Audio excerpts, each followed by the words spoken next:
श्री स्वामी समर्थ. माझ्या छोट्याशा मिनी ब्लॉगमध्ये तुमचं खूप खूप मनापासून स्वागत. तर सकाळची वेळ होती, मुलांना नाश्ता बनवत होती. तर इकडे स्वामीला आणि आरोहीला ड्रायफ्रूट्स तयार करून ठेवले होते. आज उपमा बनवला होता. फुल वाती तयार करून घेऊ म्हटलं, तर तेच बनवायचं काम चालू होतं.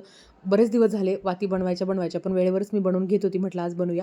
गुरुचरित्रातला 48वा अध्याय आज वाचायचा होता, कारण आज गुरुवार होता.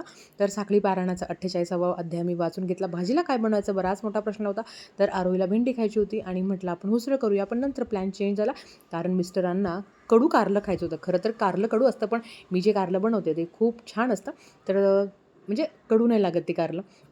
तर सगळ्यांचे जेवणं झाले आणि 2 महिने जो आरोहीने पसारा घालून ठेवला होता आणि जेवढ्या काही मेडिसिन्स होत्या, ज्या सगळ्या मला डिस्कार्ड करायच्या होत्या, ज्या न वापरणाऱ्या गोष्टी मला टाकून द्यायच्या होत्या.